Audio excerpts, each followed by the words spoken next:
Hello dear friends, एक बार फिर आपका हमारे यूट्यूब चैनल पर स्वागत है। आज हम डिस्कस करेंगे एक बहुत ही महत्वपूर्ण टॉपिक, अर्थात जो केंद्रीय मंत्रिपरिषद होती है, जो कैबिनेट होती है, सेंट्रल अगर कहीं काउंसिल ऑफ मिनिस्टर्स होती है, उसके बारे में हम डिस्कस करेंगे। क्योंकि आपको पता ही है कि हाल ही में 18वीं लोकसभा का गठन भी हुआ है, नई कैबिनेट का भी गठन हुआ है, तो इसके बारे में थोड़ा समझना ज़रूरी हो जाता है। तो अगर हम देखें केंद्रीय मंत्रिपरिषद,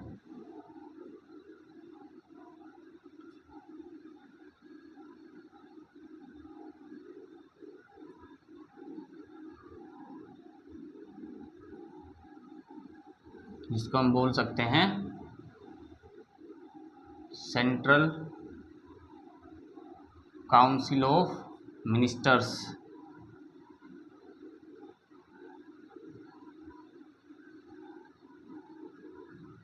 तो इसको समझना काफ़ी ज़रूरी है, एग्ज़ाम के पर्सपेक्टिव से भी ज़रूरी है, और साथ में एक आप एज ए इंडियन सिटीज़न होने के नाते भी इस चीज़ को समझें। हम देखेंगे केंद्रीय मंत्रिपरिषद में संवैधानिक प्रावधान क्या क्या है, संविधान इस बारे में क्या क्या कहता है।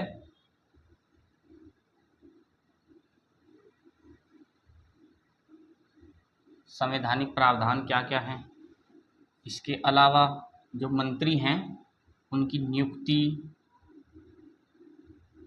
या कहीं उनकी जो सेवा शर्तें हैं, या कह लीजिए योग्यता को भी हम यहीं पर डिस्कस कर लेंगे, कार्यकाल, ये सब इसमें इंक्लूड हो जाएगा। और लास्ट में देखेंगे हम उनकी कार्य शक्तियाँ,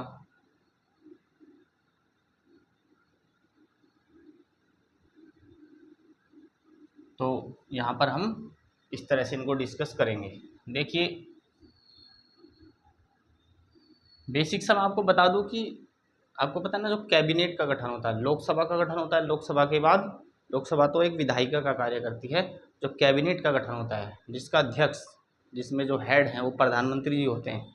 आपने सुना होगा ना, गृह मंत्री, रक्षा मंत्री, सूचना प्रसारण मंत्री, रेलवे परिवहन मंत्री, कृषि मंत्री, तो ये जो सब एक सामूहिक रूप से एक जो ऑर्गेनाइजेशन बनाते हैं उसी को बोलते हैं हम कैबिनेट, जिसको बोलते हैं कैबिनेट का गठन हुआ है। तो यहाँ पर अगर मैं बात करूँ इस संदर्भ में, हमारा संविधान आर्टिकल 74, 75 में इसके बारे में कहा गया है, 77 में, 78 में और 88 में, इन सब आर्टिकल्स में कैबिनेट की भूमिका, प्रधानमंत्री की भूमिका, राष्ट्रपति की भूमिका, इनको नियुक्त करने में क्या क्या रहती है, और इसी में ये सब इंक्लूड अपने आप हो जाएंगे, मैं उनको आपको साथ साथ बताता रहूँगा। आर्टिकल 74 ये कहता है कि जो राष्ट्रपति हैं, जो भारत के संवैधानिक प्रमुख हैं, उनकी सलाह के लिए, उनको परामर्श देने के लिए एक केंद्रीय मंत्रिपरिषद होगी और जिसका हेड प्रधानमंत्री होगा।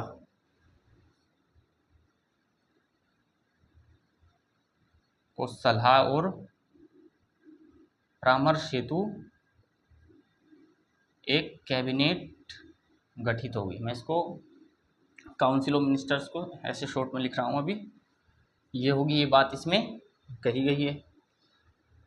और जो आर्टिकल हमारा 75 है वो क्या कहता है, वो इन सब मंत्रियों की, जिसमें प्रधानमंत्री भी शामिल है, उनकी नियुक्तियों से संबंधित, उनकी सेवा शर्तें, उनकी शपथ, उनका कार्यकाल, उससे संबंधित बात करता है। जिसमें कहा गया है कि जो प्रधानमंत्री हैं पीएम, तो पीएम की नियुक्ति कौन करता है भारत में, प्रेसिडेंट, प्रधानमंत्री जी करते हैं, ये 75 में कहा गया है। और जो कैबिनेट के अन्य मंत्री हैं उनकी नियुक्ति भी राष्ट्रपति ही करते हैं, वो प्रधानमंत्री के परामर्श पर करते हैं। तो जो अन्य मंत्री हैं कैबिनेट के, अन्य मंत्री हैं, उनकी नियुक्ति भी प्रेसिडेंट करेंगे पीएम के परामर्श पर। तो ये 75 कहता है। 75 एक बात और भी कहता है कि जो आपकी केंद्रीय मंत्रिपरिषद है, कैबिनेट है, वो लोकसभा के प्रति सामूहिक रूप से उत्तरदायी भी होती है, रेस्पॉन्सिबल है। आप कोई भी फैसला लेते हैं प्रशासनिक तौर पर, कोई भी पॉलिसी आप लागू करते हैं, तो अगर ऐसा लगता है कि वो गैर संवैधानिक है या समाज के हित में नहीं है तो लोकसभा में उस पर चर्चा होती है, तो उसका आपको जवाब देना होगा। तो सामूहिक उत्तरदायित्व की बात भी यहाँ पर आती है, सामूहिक उत्तरदायित्व ये 75 में आता है। और इन्हीं में ये चीज़ें शामिल हो गई हैं, जैसे कि आप कहेंगे कि नियुक्ति की बात, तो उसको चलो हम फिर से रिपीट कर लेंगे। 77 क्या कहता है कि भारत सरकार के जितने भी कार्य होंगे वो सभी राष्ट्रपति के नाम से किए जाएंगे। तो करता है उनको प्रधानमंत्री और उसकी कैबिनेट, और संसद विधि बनाती है, कानून बनाती है, लेकिन वो राष्ट्रपति के नाम से होते हैं। 78 जो है ये प्रधानमंत्री के कर्तव्य को बताता है। पीएम की क्या ड्यूटीज़ हैं, तो पीएम की ड्यूटीज़ क्या हैं कि प्रधानमंत्री को जो भी आप प्रशासनिक कार्य कर रहे हैं, कोई विधायी कार्य कर रहे हैं, उसके संबंध में राष्ट्रपति को सूचित आपको करना होगा। साथ में राष्ट्रपति खुद भी इसकी मांग कर सकते हैं। राष्ट्रपति किसी भी संदर्भ में सूचना की मांग कैबिनेट से, मंत्रिपरिषद से कर सकते हैं। 88 जो हमारा है, 88 ये मंत्रियों के अधिकार क्या हैं, जो मंत्री हैं उनके राइट्स क्या होते हैं वो बताता है। इसमें बेसिकली यही है कि कोई भी मंत्री संसद की, अगर हम कोई भी बैठक है उसमें हिस्सा ले सकता है। अगर वो लोकसभा से चुना गया है मंत्री तो वो राज्यसभा में हिस्सा ले सकता है, लेकिन कार्यवाही में हिस्सा ले सकता है, वहाँ पर कोई मत रख सकता है, लेकिन मत नहीं दे सकता। मत मंत्रियों को देने का अधिकार नहीं होता। मंत्री जो होते हैं वो वोट नहीं कर सकते, वो केवल जो संसद के सदस्य हैं वही करते हैं। तो ये सब प्रावधान प्रधानमंत्री, मंत्री, काउंसिल ऑफ मिनिस्टर्स के संबंध में हमारे संविधान में वर्णित हैं।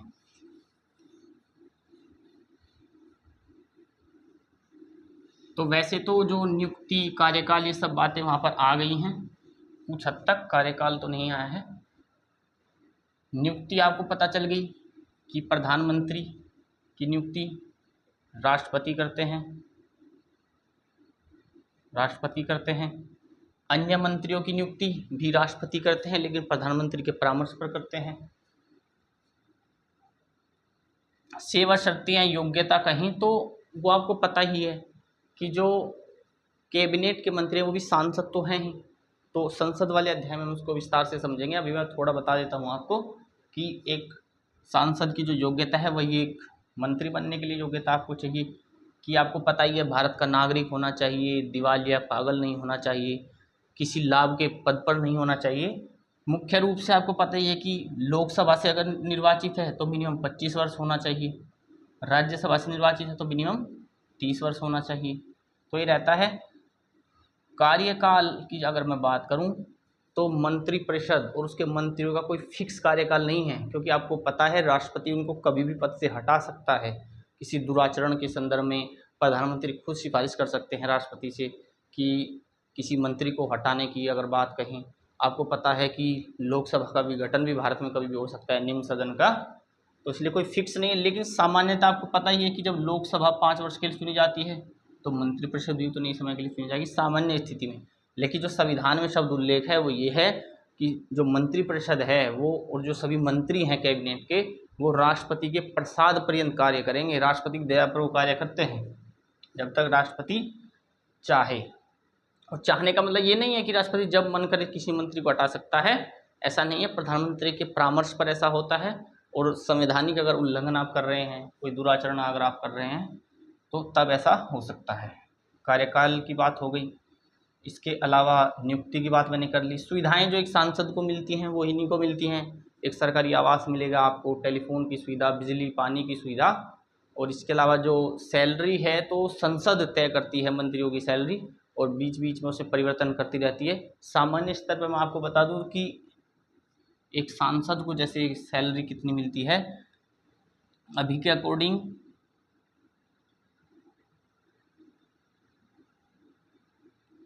तो 1 लाख रुपए मासिक वेतन सामान्य मिलता है, लेकिन इसके साथ उनको अगर मैं बात करूं 70,000 रुपीज़ एक्स्ट्रा मिलते हैं, 60,000 रुपीज़ भी मिलते हैं। ये निर्वाचित क्षेत्र के संदर्भ में मिलते हैं। ये आपको आप अपने ऑफिस में जो कार्य कर रहे हैं उनके संदर्भ में मिलते हैं। और इसके अलावा भी 2,000 रुपये पर डे के भी आपको मिलते हैं। तो मतलब बेसिक सा अगर हम कहें तो 1 लाख रुपये सैलरी होती है, लेकिन कुछ अलग से भत्ते भी इनको दिए जाते हैं और वो समय समय पर चेंज होता रहता है।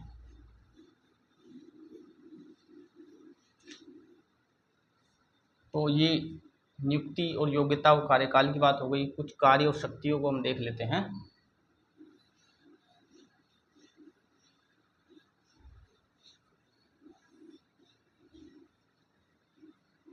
कार्य और शक्तियां मैं यहाँ पर लिख लेता हूँ। सामूहिक रूप से कुछ होते हैं दायित्व या कार्य कहें, कुछ व्यक्तिगत होते हैं।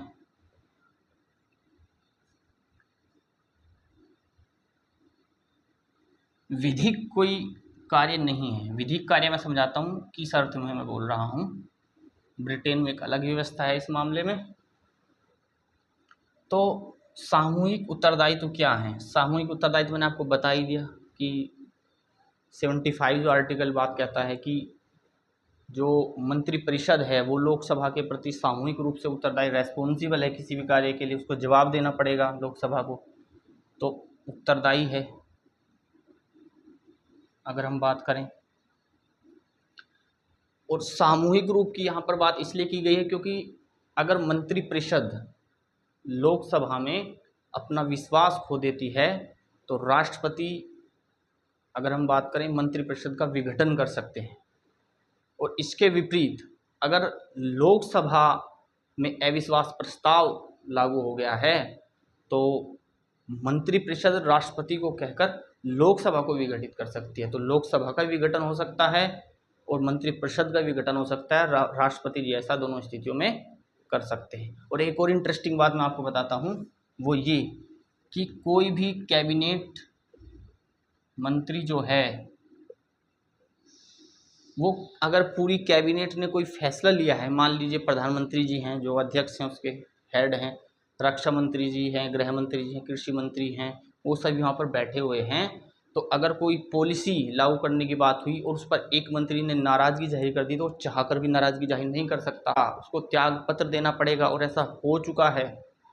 आपको पता है डॉक्टर BR अम्बेडकर, नाम आप जानते ही होंगे। डॉक्टर BR अम्बेडकर जो कानून मंत्री थे। इसके बाद आपने एक व्यक्ति का नाम सुना होगा, आरिफ मोहम्मद खान, काफ़ी चर्चाओं में भी रहते हैं वो।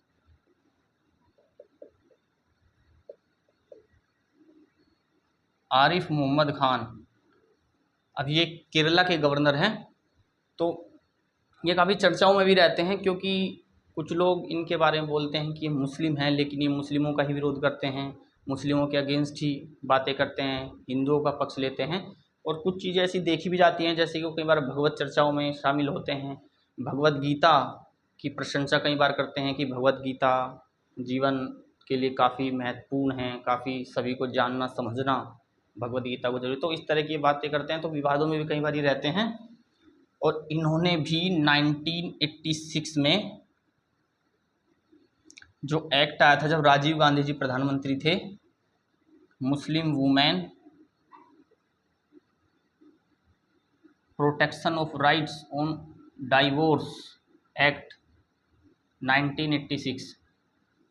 और मुस्लिम धर्म की बात में अगर आपने अभी तक हमारा जो दूसरा चैनल है इसमें हम सामाजिक मुद्दों को डिस्कस करते हैं, जो सामाजिक समस्याएं हैं, कुछ सामाजिक मुद्दे हैं जो जानना आपको अवेयर करने के लिए, आपकी अवेयरनेस को बढ़ाने के लिए काफ़ी ज़रूरी है। तो लव यू जिंदगी करके चैनल है, वहाँ पर अब अभी तक अगर आप उसको विज़िट नहीं किए तो उसको विज़िट कर सकते हैं, वहाँ पर देख सकते हैं। मैंने अलग से हिंदू लॉ और मुस्लिम लॉ वहाँ पर डिस्कस किया था। और मुस्लिम लॉ में मैंने ये सब डिस्कस ऑलरेडी किया हुआ है कि क्या था दरअसल 1986 की अगर मैं बात करूं तो आपको पता ही है कि उससे पहले जस्ट शाहबानो का एक केस आता है। मुस्लिमों में एक प्रथा है कि अगर किसी व्यक्ति ने अपनी पत्नी को तलाक दे दिया तो केवल इद्दत की अवधि के दौरान वो उसको मेंटेनेंस दे सकता है, उसके बाद वो मेंटेनेंस नहीं देगा। इद्दत की अवधि क्या होती है, जनरली आप समझ सकते हैं कि तलाक के 3 महीने की अवधि होती है। वो सब मैंने वापस समझाया हुआ आपको, शरीयत एक्ट क्या है, हिजानत क्या होता है, इद्दत क्या होता है।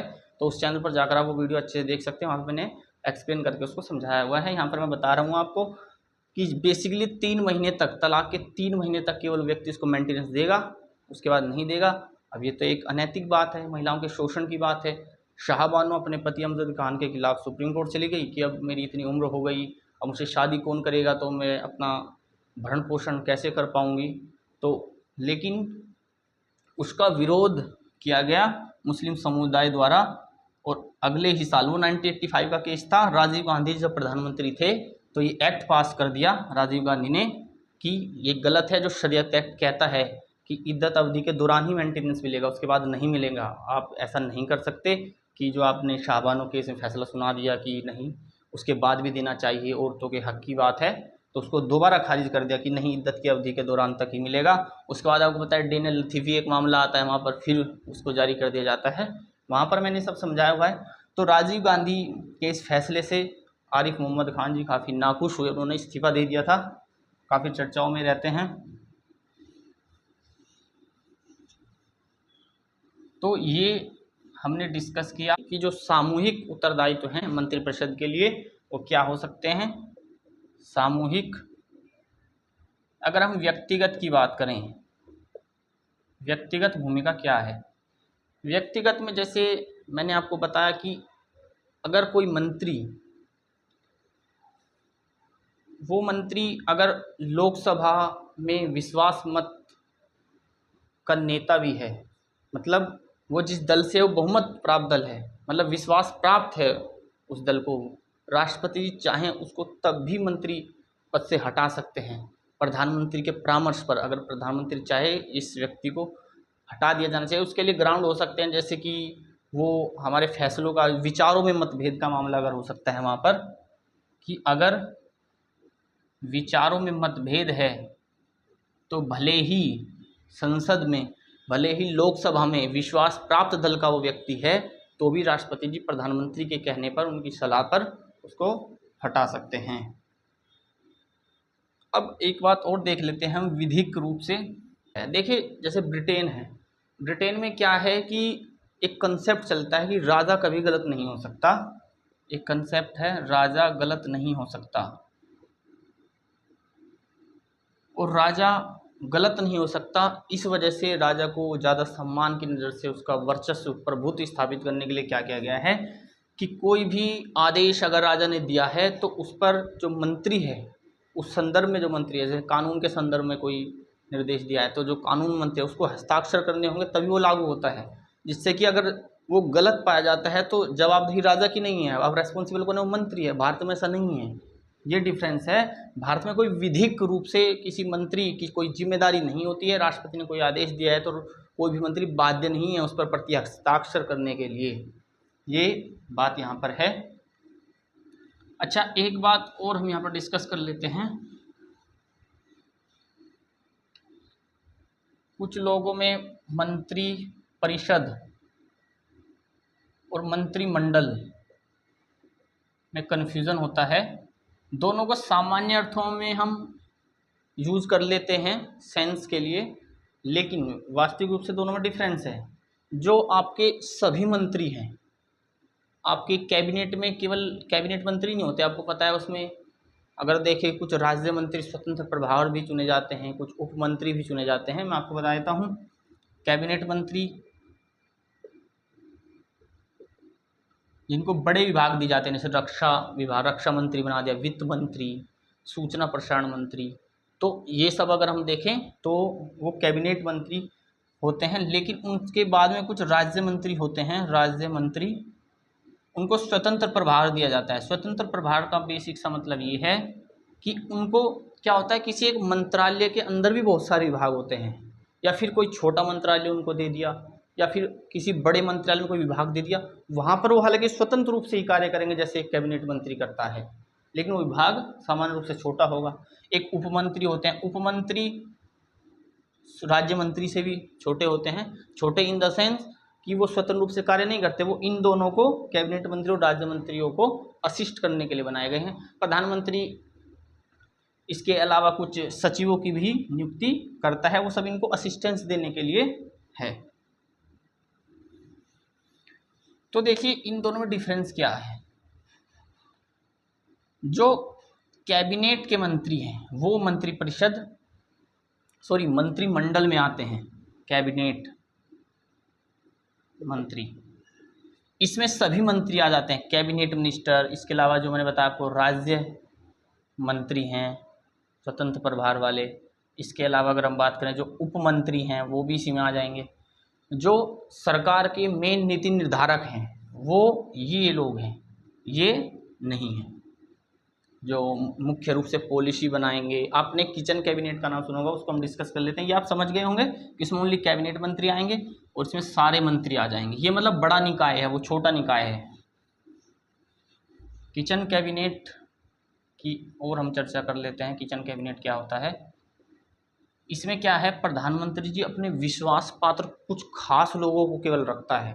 जैसे गृह मंत्री जी, आपने देखा होगा कोई भी बड़े मुद्दे जो होते हैं, कोई भी रक्षा क्षेत्र से जुड़ा मुद्दा है, देश की सुरक्षा से जुड़ा मुद्दा है, तो कुछ खास है। जैसे रक्षा मंत्री हो गए, गृह मंत्री हो गए, वित्त मंत्री हो गए, तो ये सब लोग से मिलकर बनती है किचन कैबिनेट। ऐसा एक छोटी सी संस्था जो देश के महत्वपूर्ण, जो बहुत ज़्यादा महत्वपूर्ण निर्णय हैं उनको लेती है। और इसमें इंटरेस्टिंग बात ये भी है कि प्रधानमंत्री कुछ इसमें अपने खास निजी सदस्यों को शामिल कर सकते हैं। तो केंद्रीय मंत्रिपरिषद आपको समझ आया होगा।